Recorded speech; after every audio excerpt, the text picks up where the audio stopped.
Halo, Assalamualaikum warahmatullahi wabarakatuh. Bertemu lagi bersama saya Haris Setiadi di channel Tekno. Bertemu lagi. Sekarang kita adalah pada pertemuan kelima pada mata kuliah bahasa pemrograman PHP. Pada materi pertemuan kita kelima ini kita akan membahas yaitu apa itu function dan array. Nah, kalau untuk penjelasannya di dalam merancang kode program, kadang kita sering membuat kode yang melakukan tugas yang sama secara berulang. Seperti membaca tabel dari database, menampilkan perjumlahan, dan lain-lainnya. Tugas yang sama ini akan lebih efektif jika dipisahkan dari program utama dan dirancang menjadi sebuah fungsi. Fungsi atau function dalam bahasa pemrograman adalah kode program yang dirancang untuk menyelesaikan sebuah tugas tertentu dan merupakan bagian dari program utama. Kita dapat membuat fungsi sendiri atau menggunakan fungsi yang dibuat oleh programmer yang lainnya. Di dalam dunia pemrograman terdapat istilah lazy programming yang artinya bukanlah programmer yang malas, tetapi dari membuat kode program untuk umum. Dari dasar kita bisa menggunakan fungsi yang telah dibuat oleh programmer lainnya. PHP bahkan menyediakan ribuan fungsi bawaan yang tersedia untuk membantu kita dalam merancang program. Nah, untuk program fungsi bawaan itu pada pertemuan ketiga atau pertemuan kedua kita sudah membahas itu fungsi dari matematika kayak fungsi pi, SQRT, kuadrat, dan yang lain-lain. Lalu cara mengetahui fungsi ini lebih untuk menghemat waktu pembuatan program dan membuat kode-kode program menjadi lebih efisien, dan bisa kita sebut dengan lazy programming is smart programming. Cara menggunakan fungsi dari PHP itu sendiri itu sangat mudah dan sangat mudah kita pahami. Menggunakan fungsi dalam teori pemrograman sering juga disebut dengan istilah memanggil fungsi atau call function. Fungsi dipanggil dengan cara menulis dari function tersebut dan diikuti dengan argumen jika ada. Jadi di dalam function itu kita bisa memanggil nama function, lalu kita bisa juga memberikan argumen terhadap function tersebut atau tidak. Argumen ditulis di dalam tanda kurung, dan jika jumlah argumen lebih dari satu maka diantaranya dipisahkan oleh karakter koma.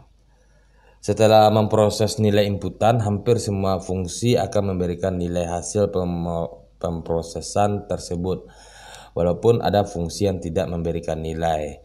Nah, cara fungsi memberikan nilainya ini sering disebut dengan mengembalikan nilai atau return value. Nilai yang dikembalikan oleh sebuah fungsi dapat ditampung ke dalam bentuk variabel atau langsung ditampilkan ke web browser. Jadi sebuah fungsi dalam pemrosesan data kadang memerlukan beberapa inputan atau nilai masukan. Inputan inilah yang dimaksud dengan argumen. Sebuah fungsi bisa membutuhkan 1, 2, atau 5 argumen. Namun bisa juga tidak memerlukan argumen sekalipun. Parameter adalah sebutan lain untuk argumen. Perbedaannya, parameter menunjukkan kepada inputan fungsi pada saat pendefinisian fungsi tersebut, dan argumen adalah sebutan untuk inputan fungsi pada saat pemanggilan fungsi. Kita akan membahas perbedaan argumen dan parameter secara lebih dalam. Pada video kali ini kita akan lebih mendalam membahas sebuah fungsi, argumen, dan parameter tersebut. Namun pada dasarnya argumen dan parameter menunjukkan kepada hal yang sama, yaitu inputan kepada fungsi, dan kedua istilah ini sering tertukar. Contoh pemanggilan fungsi di sini kita akan membuat sebuah folder, yaitu pertemuan 5. Nah, di dalam pertemuan 5 kita akan membuat sebuah file yang bernama fungsi atau function. Nah, di dalam function untuk pemanggilan fungsi atau function itu adalah bisa seperti ini, variabel hasil nama function argumen 1, argumen 2, argumen 3. Nah, pada di penjelasan di sini, ini function itu kita akan memanggil nama function, lalu di dalamnya akan diawali dengan tutup kurung dan lalu diiringi dengan argumen 1, koma, itu pemisah antara argumen 1 dengan argumen kedua, lalu argumen kedua, argumen ketiga. Nah, seperti itu. Dan hasil dari argumen function tersebut akan disimpan ke dalam variabel hasil. Nah, untuk lebih contohnya kita akan bikin sebuah function. Itu cara membuatnya adalah function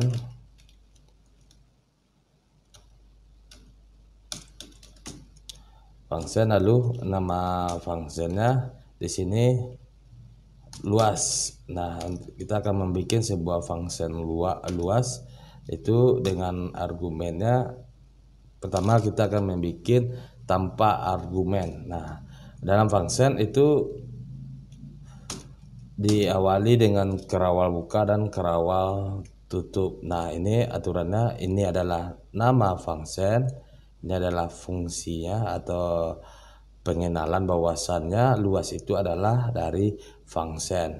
Lalu di sini ada kerawal buka dan kerawal kurung buka dan kurung tutup. Nah, di dalam kurung buka dan kurung tutup inilah nanti akan dimasukkan argumen-argumen yang kita butuhkan. Nah, untuk penulisan kodenya itu dapat ditulis antara kerawal buka dengan kerawal tutup. Nah, seperti itu. Sebagai contoh di sini kalau saya akan manggil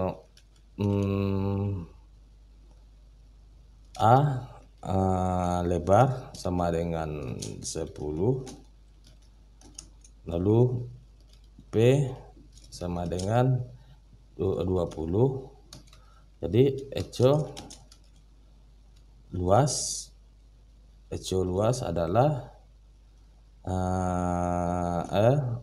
dikali P. Nah, seperti itu. Nah, cara memanggilnya itu cukup mudah. Di luar function kita akan memanggil nama luas. Nah, seperti ini. Nah, sekarang kita lihat hasilnya. Di sini kita buka lagi localhost. Kita buka pertemuan 5 lalu function. Nah, ini hasilnya adalah 200. Nah, karena ini dalam satu di luar function, kita akan membuat sebuah argumen, akan menambahkan beberapa argumen, dan di sini saya akan menambahkan argumen L dan argumen P. Jadi yang di sini ini kita akan kasih komentar. Nah, untuk melakukan pemanggilan argumen tersebut, kita tinggal bikin di sini adalah hasilnya 5, lebar 5, lalu koma 10. Nah, kita save, maka hasilnya adalah 50. Jadi penjelasannya adalah saat kita melakukan pemanggilan function luas, otomatis ini dia akan memanggil nama function tersebut, dia akan mencari nama function luas. Di dalam kerawal buka dan tutup itu di sini adalah argumen pertama dan ini adalah argumen yang kedua. Nah, saat kita mengeksekusi memasukkan nilai dari argumen pertama itu adalah 5, maka dia akan memasukkan nilai tersebut ke dalam variabel L. Lalu begitu juga untuk argumen kedua, dia akan memasukkan ke dalam variabel P. Nah, di dalam variabel L dan P ini, si dalam function dia akan mengeksekusi bahwasannya dia akan mengambil nilai L itu adalah 5, lalu nilai P adalah 10, maka hasilnya adalah 50. Nah, ini bisa kita ganti-ganti. Mungkin kita ganti 10, mungkin di sini adalah 100, maka hasilnya 1000. Jadi di dalam function itu dapat kita berikan argumen-argumen atau parameter yang bisa kita bikin untuk mempermudah kita di dalam membangun sebuah pemrogram, membangun sebuah sistem. Nah, pada contoh di sini di function dia juga dapat melakukan eksekusi di file lain. Nah, contohnya di sini saya akan bikin nama filenya adalah hitung PHP. Nah, daripada hitung PHP saya akan mengincludekan terlebih dahulu file function.php. Nah, di sini pada function ini saya akan hapus. Di dalam folder file function itu dia ada function bernama luas. Maka di sini saya tinggal panggil, contoh saya pengen bikin luas, luasnya adalah lebarnya 8, panjangnya adalah 10. Nah, itu seperti ini. Nah, ini kosong, ini sekecil lagi, kita tinggal panggil nama hitung PHP, maka hasilnya adalah 80. Jadi function yang kita bikin di file function itu dapat kita panggil lagi ke file-file yang lainnya. Nah, untuk contoh lain di sini saya akan bikin function keliling. Nah, untuk function keliling sendiri itu rumusnya adalah 2P. Nah, kita bikin di sini rumus keliling adalah 2P ditambah 2 lebar. Nah, ini ada rumusnya. Jadi di sini kita akan masukkan nilai L lalu nilai P, argumen L dan argumen P. Nah, di sini kita akan mencari kelilingnya adalah echo, berarti dia adalah 2. Di sini kita kurung dulu 2 dikali P ditambah 2 dikali L. Nah, kita coba, kita panggil.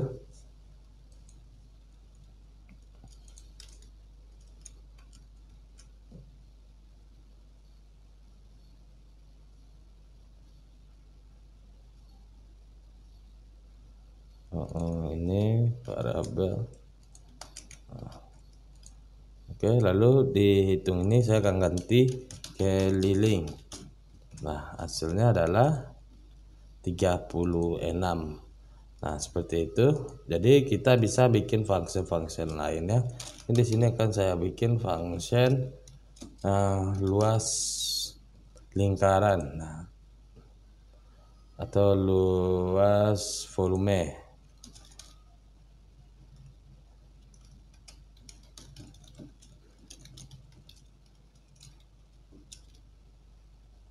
Kalau hitung kita akan bikin volume dari balok volume. Nah, di volume itu dia membutuhkan panjang lalu lebar lalu tinggi.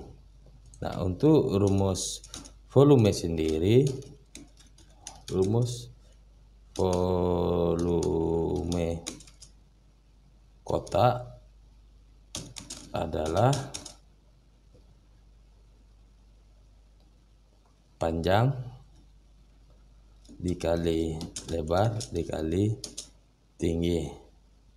Nah, seperti itu. Jadi kita bisa bikin eco volumenya adalah P dikali L dikali T.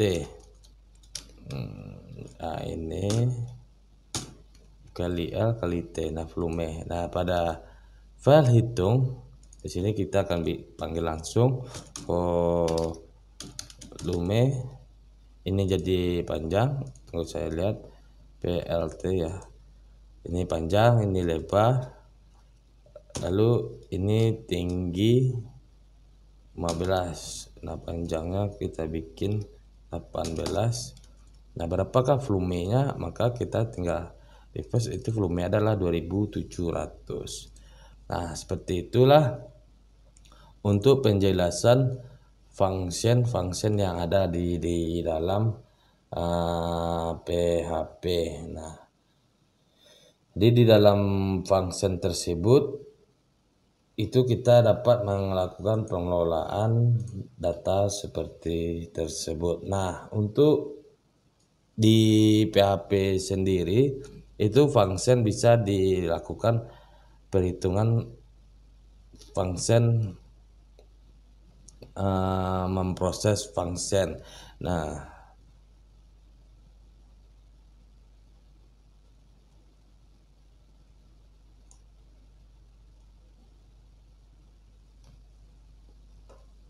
oke, untuk function itu masih ada pertanyaan. Kalau ada nanti pertanyaan silahkan komentar. Lalu untuk array itu kita masuk ke materi array. Nah, array ini dia cukup menarik. Itu array, saya bikin dulu filenya. Nah, untuk array sendiri itu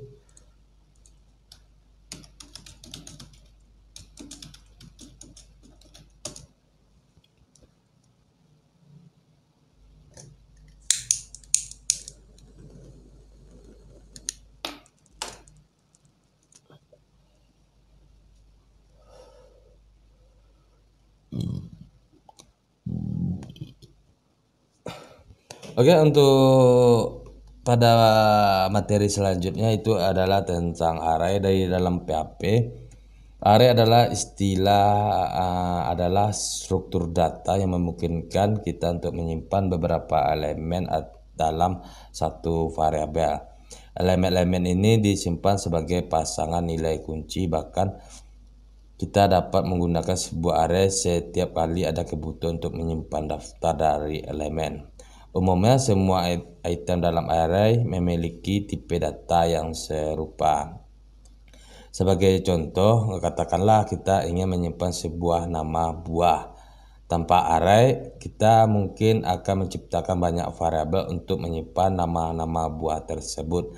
Di sisi lain, jika kita menggunakan array untuk menyimpan nama buah, mungkin akan lebih simpel dan seperti contoh berikut ini. Nah, pada di sini kalau kita akan menyimpan sebuah nama buah itu tanpa menggunakan array, mungkin kita akan bikin seperti ini, mangga. Hasilnya adalah mangga,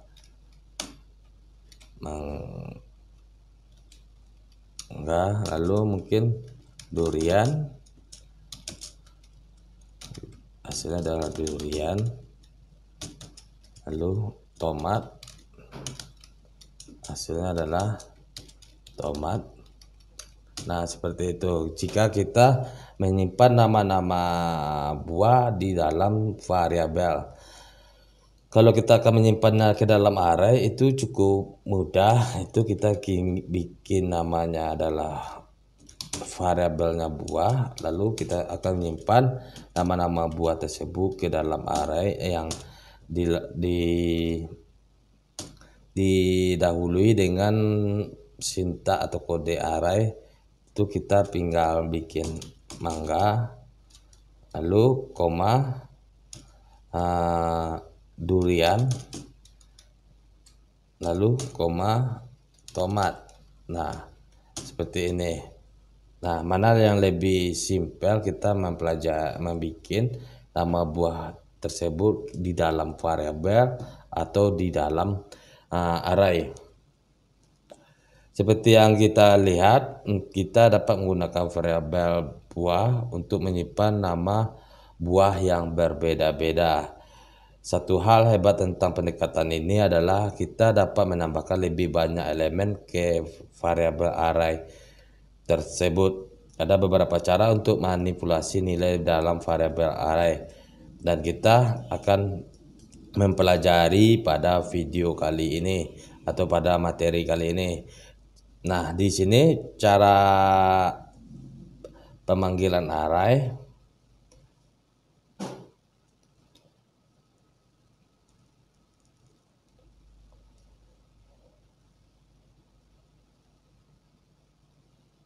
Nah, kalau kita lakukan pemanggilan array seperti ini, kalau kita langsung panggil echo untuk penampilan buah, maka hasilnya itu adalah ini array. Nah, itu dia akan kelihatan error array to string conversion. Nah, ini disebabkan dikarenakan echo ini dia menampilkan variabel, dia tidak bisa menampilkan variabel array. Yang echo ini, bagaimana cara kita menampilkan variabel array tersebut? Nah, untuk menampilkan variabel array tersebut, kita ganti echo ini dengan vardam buah. Nah, seperti ini. Maka hasil outputnya akan menjadi seperti ini. Pada hasil output tersebut, di sini dia terlihat array memiliki 3 buah indeks.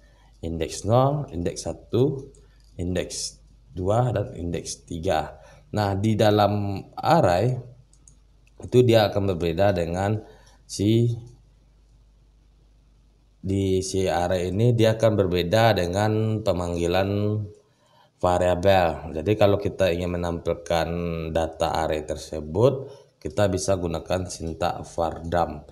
Nah, ada juga nanti kalau kita ingin menampilkan, saya ingin menampilkan nama dari durian. Nah, itu kita bikin, itu bisa kita bikin echo buah.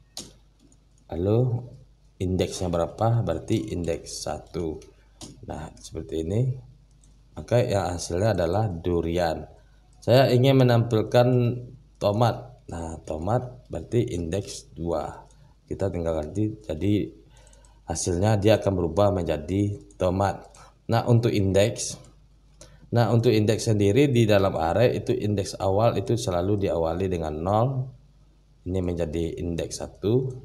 Ini menjadi indeks 2. Jadi kalau kita pengen memanggil nama isi dari indeks 0, maka kita tinggal mengganti ini jadi 0, maka muncullah mangga. Nah, seperti ini. Nah, mangga. Lalu untuk array itu banyak beberapa manipulasi array yang dapat kita gunakan di dalam pemanggilan atau mengelola data di dalam array tersebut.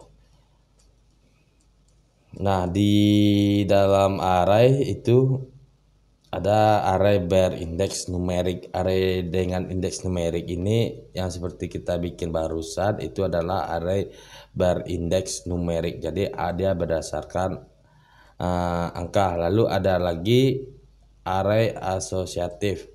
Array asosiatif ini mirip dengan array yang diindeks, tetapi kita dapat gunakan nilai string sebagai kata kunci dari array tersebut. Nah, contohnya seperti apa?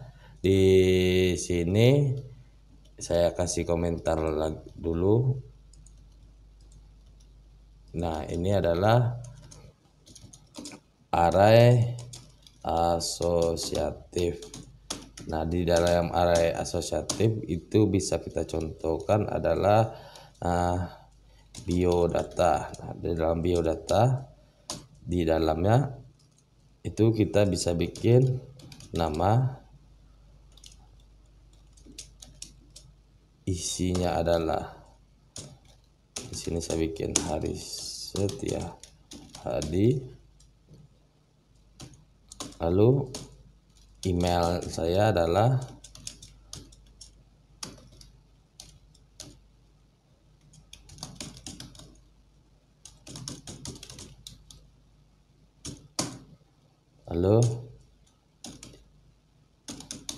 YouTube saya adalah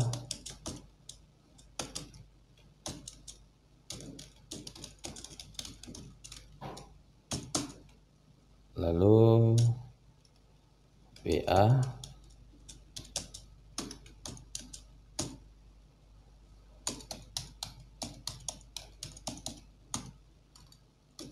nah seperti ini. Ini adalah array asosiatif. Nah, cara pemanggilannya itu kalau kita masih melakukan vardam, maka hasilnya adalah biodata. Nah, hasilnya maka ini vardam dia. Oh iya, vardam tersebut dia tidak bisa menampilkan. Nah, untuk menampilkan nilai dari array tersebut kita bisa gunakan vardam lalu biodata, maka hasilnya adalah seperti ini. Tapi kalau kita ingin memanggil datanya satu-satu, di sini saya kepengen memanggil nama data dari biodata tersebut, maka kita akan panggil variabelnya biodata, lalu indeksnya adalah nama. Nah, hasilnya adalah Haris Setiadi. Di sini kita cuma ganti dari indeksnya, jadi untuk indeksnya ini adalah bakalan menjadi indeks. Nah, indeks ini yang bakalan kita panggil satu-satu. Nah, ini ada email seperti contoh YouTube. Maka indeksnya adalah Heng Tekno. Hasilnya adalah Heng Tekno seperti itu. Nah, itu adalah array asosiatif. Nah, di dalam penulisan array itu ada juga array multidimensi. Nah, untuk array multidimensi ini lebih agak makin sulit. Nah, array multidimensi ada dalam contoh-contoh kita barusan itu kita dapat menggunakan nilai skalar sebagai elemen array. Sebetulnya kita bahkan dapat menyimpan array di dalam elemen array lain. Ini adalah array multidimensi.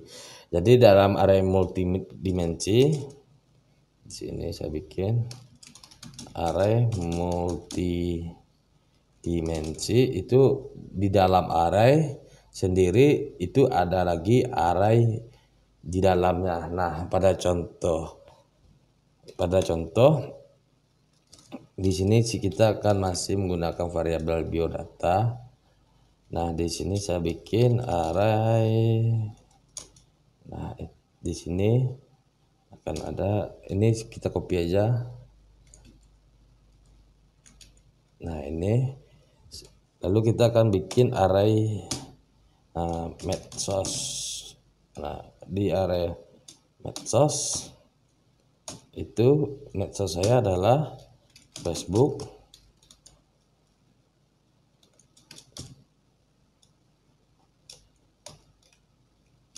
Ariheng, lalu Twitter adalah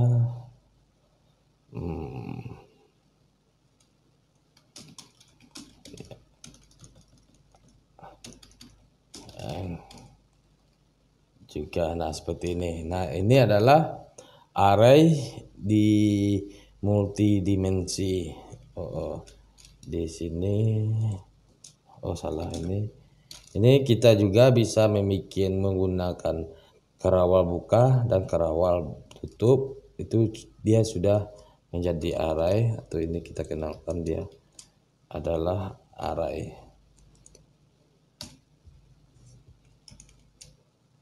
Nah, seperti ini. Nah, cara pemanggilannya, kalau kita panggil langsung seperti ini, echo biodata nama, maka hasilnya adalah Harisjadi. Nah, bagaimana kita memanggil array di dalam array, atau yang di dalam array tersebut seperti ini di sini. Nah, di sini ini adalah array pertama, lalu ini adalah array kedua. Nah, bagaimana caranya kita memanggil array yang kedua? Jadi kita akan memanggil dulu itu indeks awalnya itu adalah metsos. Lalu indeks yang mana kita ini bakalan ini akan menjadi indeks ya, ini indeksnya Facebook, berarti saya pengen memanggil medsos array Facebook.